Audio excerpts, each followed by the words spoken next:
Assalamualaikum warahmatullahi wabarakatuh. Di sini saya perwakilan dari kelompok 2 dari Universitas Fakti Kencana, Fakultas Farmasi, akan menjelaskan studi kasus dari tema wawasan Nusantara. Ini untuk nama anggotanya.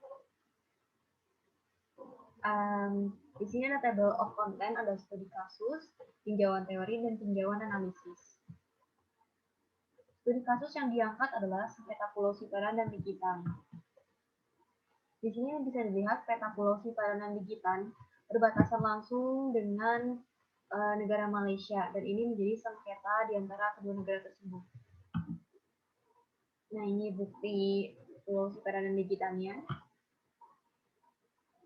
Yang kedua adalah tinjauan teori. Yang pertama dilihat dari status quo, di mana keadaan tetap sebagaimana keadaan sekarang atau sebagaimana keadaan sebelumnya. Yang kedua adalah peraturan perundang-undangan Republik Indonesia nomor 43 tahun 2008 tentang wilayah negara, pasal 1 ayat 4, 5, 8, 9, dan 10 poin B. Undang-Undang nomor 24 tahun 2001 tentang ratifikasi dan peraturan PBB, di mana pada pasal 33 Piagam PBB tentang kewajiban menyelesaikan sengketa secara damai. Bisa dilihat di sini ada kronologis sengketa Pulau Sipadan dan Ligitan. Kronologis ini saya buat dengan singkat.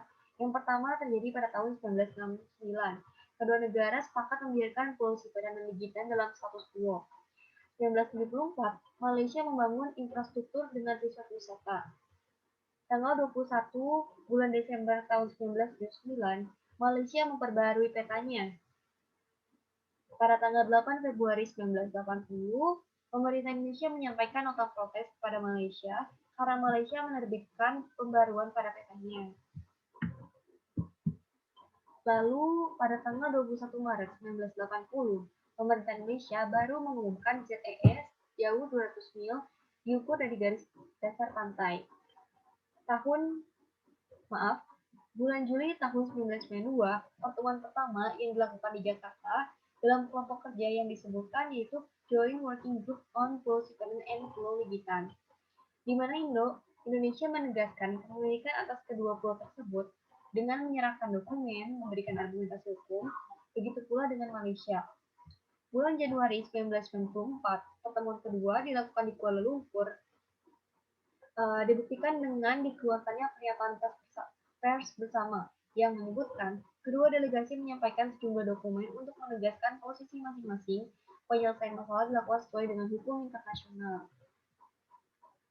Bulan September tahun 1994, pertemuan ketiga dilakukan di Jakarta. Malaysia menyarankan perlunya pihak ketiga, yaitu Mahkamah Internasional atau ICJ. Namun Indonesia menolak karena merasa belum saatnya. Tahun 1994, Menseknek Mardiono dan Wakil PM Anwar Ibrahim yang ditunjuk oleh Presiden Soeharto dan PM Mahathir mengadakan 4 kali pertemuan di Kuala Lumpur dan Jakarta, tetapi keduanya tidak berhasil mencapai kesepakatan. Tanggal 21 Juni 1996 di Kuala Lumpur, rekomendasi kasus dibawa ke Mahkamah Internasional atau ICJ disepakati oleh kedua pihak. Pada tanggal 31 Mei 1997, Malaysia dan Indonesia secara resmi memulai proses penentuan klaim kepemilikan atas Pulau Sipadan dan Ligitan dengan menyerahkan kepada Mahkamah Internasional. Namun sebelumnya kedua pihak harus meratifikasi perjanjian khusus. Lanjut, di sini pada tanggal 2 November 1998, Special Agreement atau perjanjian yang sebelumnya tadi disampaikan ke Mahkamah Hukum Internasional melalui suatu joint letter atau notifikasi bersama. 2 September 1999, Indonesia dan Malaysia menyampaikan memorial atau written planning mereka. 2 Agustus 2000, kedua negara menyampaikan counter memorialnya. Lalu pada tanggal 2 Maret 2001, masing-masing menanggapi counter memorial dalam reply. Tanggal 3 sampai 12 Juni tahun 2002, oral pleadings, penyampaian argumentasi secara lisan. Dan terakhir pada tanggal 17 Desember 2002, Mahkamah Hukum Internasional memberikan kedaulatan atas Pulau Sipadan dan Ligitan kepada Malaysia. Nah, di sini saya akan membahas tentang tinjauan analisis yang dilakukan oleh kelompok kami. yaitu pada tahun 1969, Indonesia dan Malaysia menyepakati perjanjian status quo. Namun, adanya kejadian di mana Malaysia membangun infrastruktur dan pusat wisata setelah perjanjian tersebut membuat Indonesia melayangkan nota protesnya pada tanggal 8 Februari 1980. Menurut kami, Indonesia menyampaikan nota protes merupakan langkah yang tepat karena adanya ketidaksinkronan terhadap status quo. Sisi lainnya, kedua negara tidak mengkonfirmasi atau terjadinya miscommunication mengenai arti status quo itu sendiri seperti apa. Penyelesaian kasus sengketa Pulau Sipadan Ligitan awalnya dibahas dalam kerjasama antara Indonesia dan Malaysia bernama Joint Working Group on Pulau Sipadan in Pulau Ligitan. Pertemuan yang dilakukan banyak tiga kali, di mana pada pertemuan ketiga pada bulan September 1994 dihasilkan keputusan perlunya pihak ketiga yaitu Mahkamah Internasional atau ICJ. Hal ini sesuai dengan Undang-Undang RI Nomor 43 Tahun 2008 Pasal 1 Poin B, dan kedua belah pihak juga menyatakan masalah ini harus dilakukan secara damai dan menurut prinsip hukum internasional sesuai dengan Pasal 33 Piagam PBB. Sebelum dilakukan persidangan di Den Haag, Belanda, Indonesia dan Malaysia perlu membawa pengacara untuk membantu kasus persengketaan tersebut. Pihak dari Indonesia mengambil semua pengacara dari luar negeri, namun tidak ada satupun pengacara yang diambil secara lokal.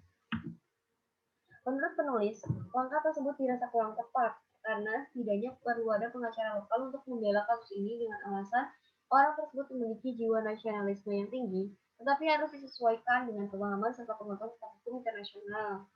Dan pada saat itu juga pemerintah Indonesia menilai bahwa pengacara Indonesia belum mampu memahami hukum internasional. Faktor yang mendukung dipilihnya pengacara dari luar negeri adalah dukungan besar dari pihak TNI Angkatan Laut dan Departemen Luar Negeri. Pengacara luar negeri dianggap lebih mampu karena reputasinya internasional, tetapi hal tersebut menimbulkan rasa ketidakpercayaan pemerintah akan kemampuan pengacara Indonesia. Sebelum dilakukannya proses persidangan, ICJ meminta perjanjian khusus atau special agreement diratifikasi oleh kedua negara. Tujuan dilakukannya ratifikasi menurut Undang-Undang Nomor 24 Tahun 2000 adalah 2001. Ratifikasi adalah salah satu bentuk pengesahan yaitu perbuatan hukum untuk mengikatkan diri pada suatu perjanjian internasional. Jadi di special agreement itu mereka menyampaikan pokok bahasan atau masalah yang bakal disepakati, di mana pada persidangan itu keputusan akhirnya bersifat mengikat. Nah, di sini terdapat alur proses persidangannya dibagi menjadi dua, ada argumen tertulis dan argumen lisan. Nah, untuk argumen tertulis ini pertama menyampaikan memorial atau kayak fakta-fakta ya kayak pembuktian klaim tersebut. Lalu di sini ada counter memorial berisikan argumen pendukung atau penolakan atas fakta yang disebutkan di dalam memorial. Jadi di dalam counter memorial ini bisa ditambahkan argumen-argumennya lagi ataupun penolakan. Lalu selanjutnya, jika ingin mengomentari counter memorial harus dalam bentuk replay. Contohnya, jika kita ingin mengomentari counter memorial dari negara Malaysia, kita harus dalam bentuk replay gitu, mengomentarinya. Nah, baru masuk ke dalam proses persidangan, di mana pada tanggal 2 September 1999 dan 2 Agustus 2000, memorial dan counter memorial diberikan oleh Indonesia dan Malaysia.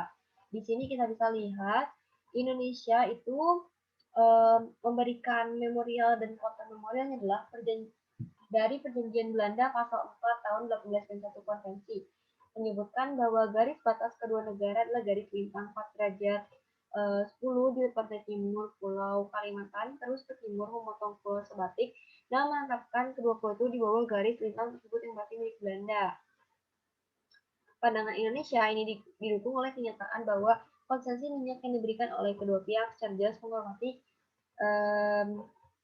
garis 4 derajat 10. Lalu di sini ada yang dari Malaysia. Malaysia menyebutkan bahwa kedua pulau tersebut termasuk dalam kepemilikan masa penjajahan oleh Inggris dahulu. Hal tersebut dilihat dari teori rantai kepemilikan atau chain of the title teori. Nah, menurut ICJ, dilihat dari peta memori fund teoritik yang Indonesia ini tidak memiliki kekuatan hukum. Begitupun juga dengan Malaysia. Dilihat dari rantai kepemilikan tidak memiliki kekuatan hukum. Nah, klaim yang diberikan oleh masing-masing negara yang tadi yang sudah disebutkan ditolak oleh ICJ karena bukti yang diberikan kurang kuat. Kemudian ICJ melihat dari sisi penguasaan efektif. Nah, di sini ada bukti-bukti yang dilayangkan oleh Indonesia dan Malaysia. Pertama dari Indonesia. Nah, Indonesia terbukti dari tahun 1891 tidak adanya keefektifan yang dilakukan, di mana dikuatkan juga dengan terbitnya Undang-Undang Nomor 4 Perpu tahun 1960 tentang perairan yang ditetapkan pada 18 Februari 1960 tentang pengesahan konsep kewilayahan wawasan Nusantara dan tidak memasukkan kedua pulau tersebut ke dalam wilayah NKRI. Lalu yang kedua, kunjungan kapal perusak Lins milik Belanda ke Pulau Sipadan pada tahun 1921 menunjukkan adanya kontrol yang efektif pihak pemerintah Belanda atas pulau-pulau tersebut. Namun di sisi lain, Malaysia juga memberikan buktinya, di mana pada tahun 1917 mereka mengeluarkan peraturan pelindungan penyu dan perizinan penangkapan telur penyu. Tahun 1962 sampai 1963, Inggris membangun mercusuar yang dimana terus dipelihara oleh Malaysia. Dan pada tahun 1933, penetapan Pulau Sipadan sebagai cagar burung. Semua pembuktian fakta dapat diartikan bahwa Malaysia menunjukkan keefektifan pada kedua pulau tersebut. Sedangkan Indonesia sejak tahun 1969, di mana pertama kali mencuatnya sengketa itu dibahas oleh Indonesia dan Malaysia. Dan seperti sejak tahun 1969 juga, sejak tahun 1969 juga, Indonesia seperti menduduki kedua pulau tersebut tidak dapat menghapus keefektifan yang dilakukan Inggris atau Malaysia. Mahkamah juga dapat mengabaikan fakta bahwa saat Inggris atau Malaysia melakukan kegiatan di Pulau Sipadan dan Bikitan, Indonesia ataupun Belanda tidak menyatakan protesnya. Berdasarkan pembuktian fakta yang telah dijelaskan, maka Mahkamah Internasional memutuskan bahwa Malaysia memiliki hak terhadap Pulau Sipadan dan Bikitan berdasarkan efektivitasnya dengan dilakukannya voting suara di mana 16 hakim mendukung dan seorang hakim menolak. Nah, menurut kami, solusi yang bisa dilakukan oleh Indonesia untuk Pulau Sipadan dan Bikitan adalah pertama, penuhnya kepengurusan atau adanya keefektifan. Kedua, Indonesia perlu membuat peraturan untuk mengatur pulau-pulau tersebut agar memiliki nilai hukum dan penuhnya bukti-bukti tertulis, berbasiskan sejarah, perjanjian-perjanjian, dan lain-lain untuk menguatkan kesengketaan. Yang ketiga, perlunya memberikan edukasi kepada pengacara Indonesia tentang hukum internasional agar pengacara Indonesia juga dapat bersaing dalam skala internasional.